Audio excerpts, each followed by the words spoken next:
You want to bring on Matt Ray to the program. 5 official visitors, a lot of top targets in town. But first, Matt, Sunday evening commitment to Tennessee for the class of 2025.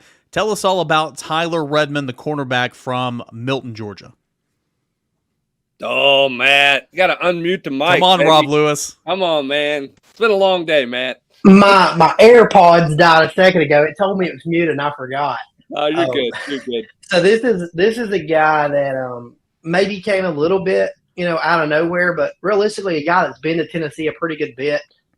A guy that's been on their board since the spring when they started evaluating defensive backs. Probably comes across strange now that Tennessee's got 3 defensive backs committed at Milton High School in the 2025 class. But, I think when you look at it, this is a guy that Tennessee's prioritized pretty early, and he did not want to wait any longer. It's what he told me this afternoon, that he felt comfortable. He's been to Tennessee about 6 times, 7 times now. Just continues to get more comfortable up there. He's got a good relationship with Willie Martinez, a lot of the players. He's really comfortable with Dylan Lewis, so why not get in the boat and start doing some peer recruiting? And this is a guy that is long. He's athletic. He does really well in press coverage at the high school level in 7A football in the state of Georgia, and he's put some good things on tape. He hasn't camped a lot. I mean, he hasn't been out in that phase of things. He doesn't do a ton of 7-on-7, so a little bit lower rated because of some of that, but a guy that projects to have a pretty good ceiling at Tennessee. Well, let's get back into the 2024 class. Obviously, 5 official visitors. The conversation starts with the number 1 offensive tackle in the country, Jordan Seaton. Feel like he was blown away by the atmosphere. Dolly Parton, Peyton Manning. You guys had a chance to catch up with Jordan Seaton. And kind of how was this weekend? This was for Jordan Seaton. Tennessee put in some work to get Jordan Seaton here this weekend. Some flight issues. He ended up getting here in before kickoff and got to take in the full atmosphere. Was going to stay through the weekend here and go back home. And it feels like Tennessee continues to put their best foot forward with Jordan Seaton. I think the Vols have set themselves up to be in as good of a position as they can be coming out of this visit. He'll go home and may not take another visit. We'll see. Jordan Seaton's been really sporadic with visits. So is he really going to not go see Ohio State? He's got time to make a couple more trips if he wants to.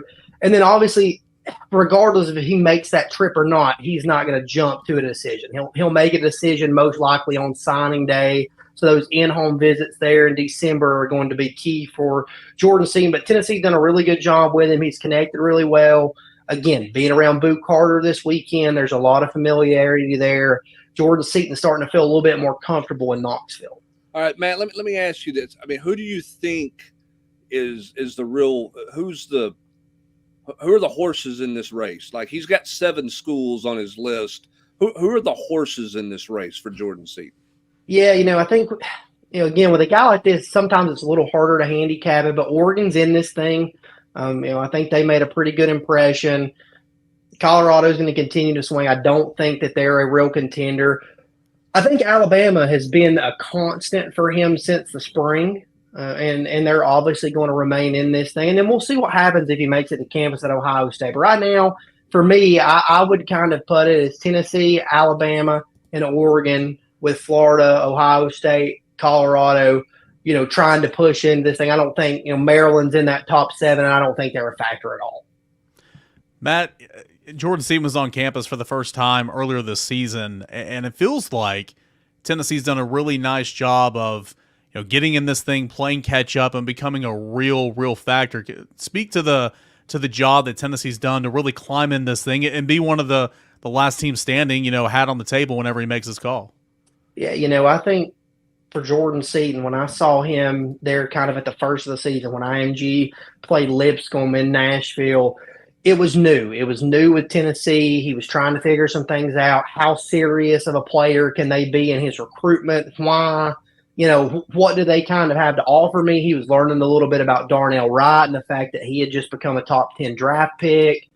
Then I think as things kind of started to slow down a little bit for him, and I shouldn't say slow down because obviously everybody's keeping the pedal to the metal, but I think as he started to process things and really deep dive a little bit more into this recruitment, it did get slower and he was able to start picking some of those things apart. I think he wanted to give Tennessee a look. I think he had heard enough. He had heard from other recruits. He was on a visit with Boo Carter at Colorado, and Boo's like, hey, you need to come check out Tennessee. If you think this atmosphere is electric, you need to come to Knoxville. And Tennessee couldn't have got him to campus for a better game, right? I mean, South Carolina, a nighttime game, a really great crowd, and then a big win. He came away really impressed with the way that the offensive line played that night. John Campbell was the focal point for him coming out of the visit. So I think he started to see that Tennessee can, be a school that can develop him and be a real player in terms of that. I think for him, he knows that he's an elite caliber prospect, but he also knows that there's refinement and things that he has to do to get to that next level. So I think he's weighing that in for sure.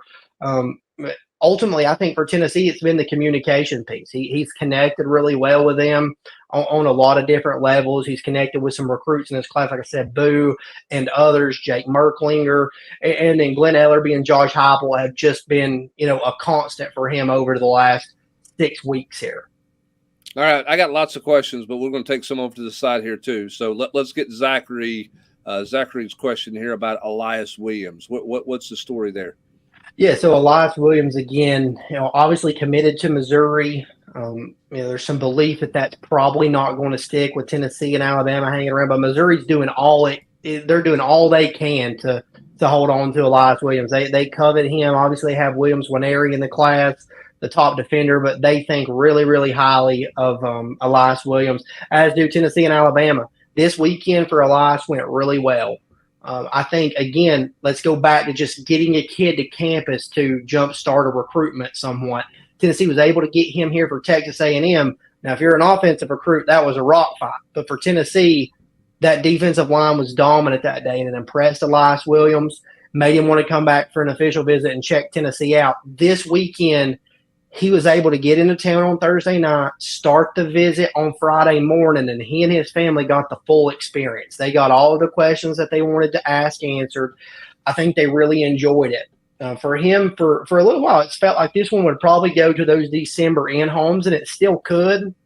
But I think he's probably going to take this next week here and decompress and just spend time with family, not really engage in the recruiting process as much, and then take that first week of December there after Thanksgiving to decide how much further he really wants this thing to go.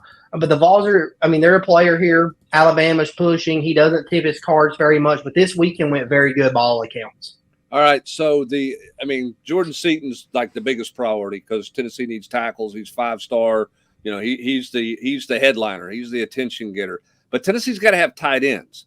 They got to have tight ends out of the transfer portal to help immediately, but they've got to have some tight ends that they can put on this roster and develop and build for the future to go around Ethan Davis and Jonathan Eccles, who's got to put on a lot of weight when he gets here. Give me the story on Merklinger's teammate Michael Smith and Roger out of Utah. I'm not going to try to pronounce his last name. Roger out of Utah, because I think the tight end position is of real importance for Tennessee to try to finish out the 24 class. Yeah, most definitely. So Michael Smith didn't make it in this weekend. We'll see if he ends up making it to campus at some point in December. I think there's still a chance there, but at some point he's got to get in the car and come up here for it to be a realistic chance there. He continues to be open to conversation. It's felt like Auburn was the other team maybe involved, trying to pull him away from South Carolina, but it doesn't feel that way so much anymore. So, is it genuine interest that he's really looking around, or is he just making sure that there's some, other options out there in the water? It's hard to say for him. Talking to Jake Merklinger, he's working on him. He seems to think Jake can't get him in the car to ride with him up to Knoxville. That's got to be a bit of a head scratcher for how much interest Michael really does have in the Tennessee program, right? Yeah, absolutely. I think that says a lot right there. Another teammate got in the car with Jake Merklinger on Friday night and came up here. Thomas Blackshear, a 2025 receiver that's got a handful of SEC offers. So I think that says a lot. And then with Roger, I think coming into this weekend, there was a lot of buzz around Oregon and plenty of reason to believe that.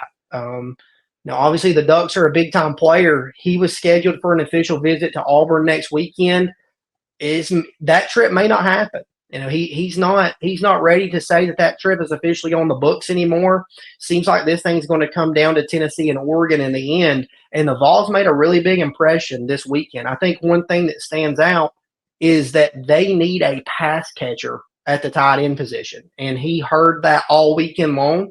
He's been hearing that for some time, and man, he saw it this weekend. They don't have that true option like. Not to say that Rogers or Brock Bowers, but a guy that can go on 3rd and 6 and get to the sticks, hit a square in and turn around and win against an edge defender or an outside linebacker. He's aware that Tennessee needs that. So I think that's got some appeal to him. And this is a visit that went very well for Tennessee. They've worked this relationship for some time. They've known since the summer, since July, they've known that this one was going to go in December. He's most likely going to make a decision there the first week of December. And I think the Vols are a real player here. This is going to be a very interesting recruitment. One thing about Roger this weekend, AP and I both talked about it this morning after seeing him. I think, Eric, he was listed at maybe 210 there on the on-3 side. Yeah. He was 195 when he came out here this spring. He weighed in at 223 this weekend. Wow. He looks like, and also grown in it, he looks like a different kid, a guy that you can get another 5 to 10 pounds on and can make some plays for you. And that's what Tennessee needs in the tight end room. Matt, I want to ask you about a couple of junior college defensive linemen. You and I talk about these guys on Trail Tidbits every single week, but Brian Taylor and Kamari Copeland both came in for official visits. Tennessee likes the outlook of both those. How did the visits go for those guys? Because again, coming from junior college, you got to go through, check the boxes, weigh in, check the medicals, all that type of stuff. How was it for those two guys, Kamari Copeland and Brian Taylor? Yeah, I think the visit went well for both of those guys. I think Tennessee had a chance to get both of them here for the full weekend. It worked out to where it wasn't revolving around their junior college schedule, so they were able to learn more about them. And I think Tennessee made an impression. I still just think, again, Eric, you and I have talked about this with these junior college guys. I think it's still a little early for them. There's still uncertainty in any direction for them with which way they're going to go. Where am I visiting next type deal for Copeland? My Arkansas's on the docket, but Virginia Tech's trying to get him there for an official visit at the end of the month. That's technically the home state program for him. Texas A&M just offered. What do they do? If they make a hire, is he a guy that they prioritize? Obviously, the interim head coach there is the current defensive line coach, so he's got a pretty good taste for defensive linemen. So I think it's just very interesting to see where some things go with him. Like Brian Taylor, Tennessee did well there this weekend. He's a guy that they see as a true end, put a hand in the dirt and can make some plays, a versatile defender, but he's got a handful of visits left as well. And then he's going to take coaches in home. So he's just coming off a Georgia visit. They've done well in this recruitment. They've certainly got his attention. This visit went very well. He felt like Tennessee showed him everything that he needed to see to know that they were one of his top schools. He felt like they were a top school coming in just because of the attention that they had shown him. And then this weekend went well, but he's got UCF. He's got Texas A&M. He's got Florida twice on the docket. So there's just a long way to go for those junior college guys just because I think so much of it's new. They really started to blow up late in this cycle. Well, Matt, and here's the other thing, too, with the junior college guys. I mean, how much is with Tennessee, are they looking at those guys based on who you think's coming back and not coming back out of that COVID year? When you look at what the possibilities are for Tennessee out there, how does that change the priorities for those guys? If Amari Thomas came to you and said, hey, I want to come back, and Elijah Simmons and Bryson Eason and Omar Norman Lott, I don't think you're going to get all of them back. We know Tyler Barron's going to go. But what does that look like if you get more of those back than you lose? I think that's interesting when you try to balance the numbers, don't you? Yeah, I think so, absolutely. And I think, again, with those guys, obviously they've already used some eligibility. So I think that's why you see a guy like Elias Williams that's so much more of a priority because you've got him for the duration of his career, right? So I think, again, while we've kind of reiterated for the past couple of weeks that on the defensive line board, Elias Williams is the guy for Tennessee in this class right now. Matt, don't want to keep you too long, but some 25s were on campus as well. George McIntyre, the quarterback, the 5-star, had a chance to catch up with him out the door. Tell us what GMAC had to say about his visit. Yeah, it was a really good visit for George McIntyre. Look, he doesn't tip his hand at all. He knows how to say things without saying things, if that makes sense. He knows how to leave it open ended to make it. Oh, he said that, but what does that actually mean? But I think overall for George McIntyre, and I put this on the board last night on the general's quarters. This was probably the most social that I've seen him during a visit. He was really enjoying his time around other recruits. There was a lot of conversation there for him.